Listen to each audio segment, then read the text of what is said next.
practices interagency task force at the national, regional, and local levels, and providing for the mechanisms to address the illegal real estate transactions. And I am likewise going to present the 8-point agenda of our new Secretary Bing Anili.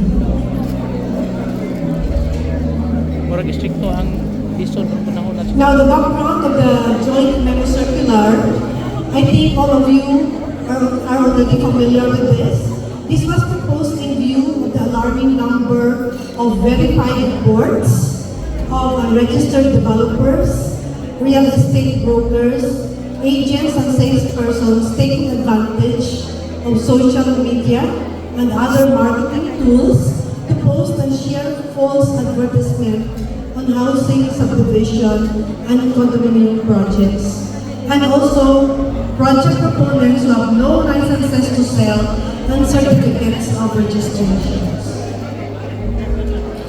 The rationale behind this joint memorandum circular is of course to protect the rights of buyers of subdivision and condominium projects and memorial lots, as well as to address fraudulent acts of persons engaged in illegal real estate practices through a nationally and globally implemented comprehensive program. So if you look at the screen, maybe you will realize that the dispute is actually protecting the rights of the buyers, not directly that of the seller. I think Alessa Law is taking care of protecting the rights and the interests of our brokers. So we are more into buyers protection, but nonetheless, your interests are also important to us. These are just some of the reported ploys of corrupt practitioners or scammers. And I think you are already aware of this because kinukuha nila yung data para sa inyo. Okay? So they share false advertisements and promotions, defrauding unsuspecting buyers, aggressively offering units belonging to existing projects at a lower price, selling housing units without issuing the corresponding deeds of conveyance, selling housing units in a subdivision that is either mortgaged or not registered at all. So laway lang po kapital nila, the sale usually doesn't contribute.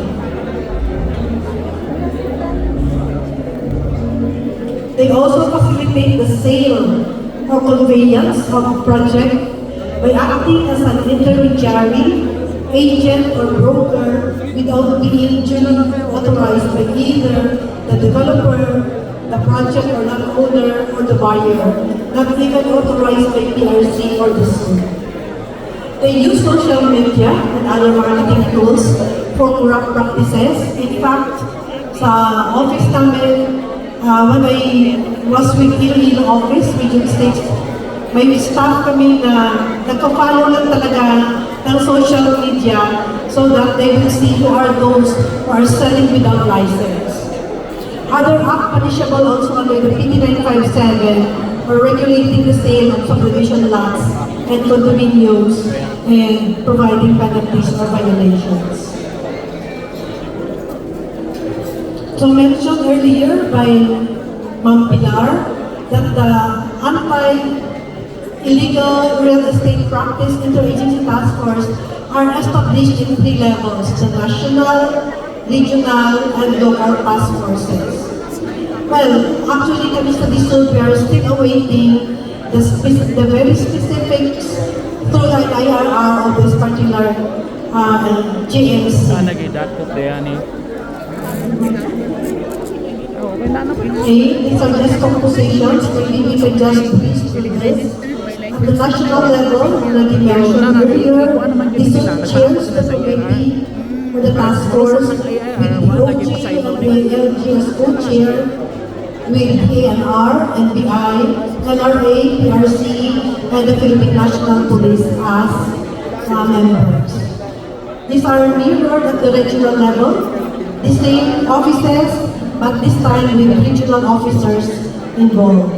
And of course, at the local level, This is chaired again by the District Assistant Regional Director, co-chaired by the Municipal Mayor and the PILG City or Municipal Director or the MLGMO, and then with members the same as those at the national level.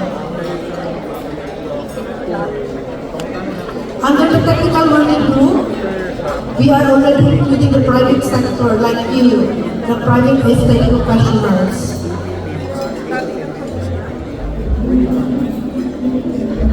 Okay, I will just brief to this. I know you're already tired with a lot of speakers earlier. I will just focus on the roles of the agencies.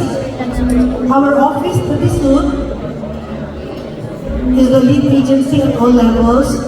We are supposed to convene the task force and regularly provide secretariat support, coordinate with concerned government agencies, spearhead public awareness of modus operandi of scammers through various activities, take the lead in identifying real estate scammers, perform such other functions as are deemed necessary. Maybe you cannot see this clearly, but we are doing it. We are issuing a lot of notice violations and also penalties.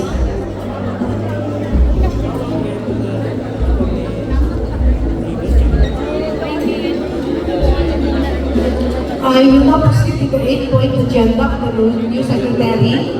So this is in response to President Marcos' call to ensure affordable, inclusive, and dignified housing for Filipinos. So our secretary, Sarah Mon Aliling, laid out this integrated roadmap designed to transform the national housing landscape and elevate the quality of public service at the DSUD and its e-shelter agencies. The first is expanded 4PH. I do not know if you have already heard about the Pambansang Pabahay para sa Pilipino or the 4PH because it doesn't involve much activities from real estate brokers.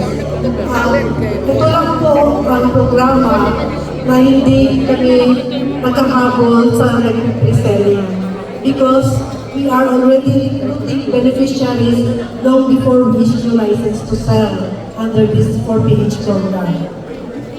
So the 4PH program has already been expanded and revitalized to enhance its implementation.